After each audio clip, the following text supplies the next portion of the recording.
কোনো কিছুরই সীমা লঙ্ঘন করলে আপনাকে একটা না একটা সময় পস্তাতেই হবে। দেখুন, 5ই আগস্টের পূর্ববর্তী সময়ে ব্যারিস্টার ফুয়াদকে আপনারা কখনো দেখেছেন কি না আমি জানি না, তবে ব্যক্তিগতভাবে আমি এই লোকটাকে দেখিনি বা আমার চোখে পড়েও নি।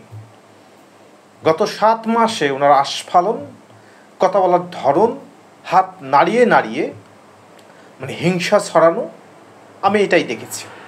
কিন্তু যেদিন ফেসবুকে মোফাজ্জল ইসলাম স্ট্যাটাস দিলেন যে ব্যারিস্টার ফুয়াদ আটক হয়েছেন, ঠিক সেদিন থেকে ব্যারিস্টার ফুয়াদ আগের মতো আর সীমা লঙ্ঘন করতেছে না। তার কথার মধ্যে আস্ফালন নেই, একটু আস্তে আস্তে হাত নাড়ান, কিন্তু কথা আগের মতো বলেন না বা ওই টোনটা নেই। 2 দিন আগেই ব্যারিস্টার ফুয়াদ ব্যাখ্যা দিচ্ছিলেন যে ওনার বক্তব্য বিভিন্ন সময়ের বিভিন্ন কনটেক্সের বক্তব্যগুলোকে কেটে কেটে জোড়া লাগিয়ে দিয়ে সেনাবাহিনীর বিরুদ্ধে ইউজ করা হয়েছে। দেখুন ব্যারিস্টার ফুয়াদ, আপনার একটা দুইটা কথা না তো, গত 7 মাসে যতগুলো কথা বলেছেন সবগুলোই সীমা লঙ্ঘন করেছে। আপনি একটা কথার ব্যাখ্যা দিতে গিয়ে নিজেকে উপস্থাপন করতে পারবেন না। আপনার হাজারো কথা রয়েছে যেগুলো আমাদের সংস্কৃতি এবং আমাদের সামাজিকতার সঙ্গে যায় না। আপনি কোথা থেকে নিজেকে উদ্ধার করলেন? আপনি বলেন যে রাষ্ট্র কখনো রাষ্ট্র হয়ে ওঠেনি, কখনো 47-এর পদ্দেশ হয়েছে, কখনো 71-এর পদ্দেশ হয়েছে। দেখুন, 47-এ আপনার ভূমিকা নেই, আপনার জন্ম তখন হয়েই নি। 71-এ সেখানেও আপনার ভূমিকা নেই। তো 47 এবং 71 নিয়ে আপনি কথা বলার কতটুকু অধিকার রাখেন সেটা নেতিবাচকভাবে? আর এই রাষ্ট্র যদি রাষ্ট্র হয়ে না থাকে, তাহলে এই রাষ্ট্রবিহীন রাষ্ট্রে আপনার জন্ম হয়েছে, সেখান থেকে আপনি ব্যারিস্টার ফুয়াদ হয়েছেন। তো যখন বলেন এই রাষ্ট্র হয়ে ওঠেনি, তখন রাষ্ট্রকে অবমাননা করা হয়, রাষ্ট্রের অস্তিত্বকে নিয়ে প্রশ্ন করা হয়। এটাই তো সবচেয়ে বড় এলিগেশন আপনার বিরুদ্ধে।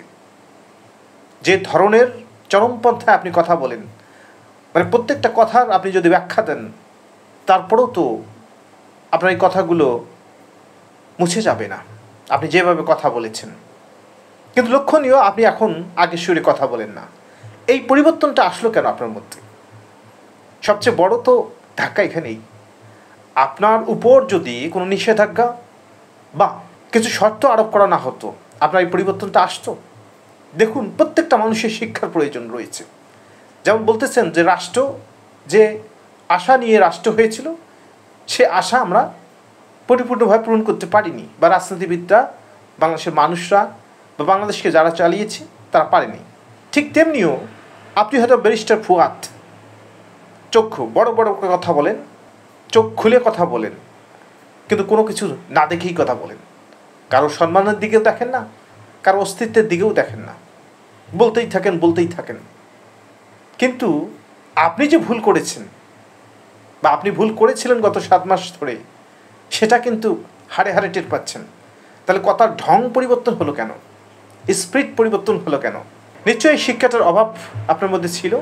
শিক্ষা যে কোনো বয়সে যে কোনো সময় নেওয়া যেতে পারে।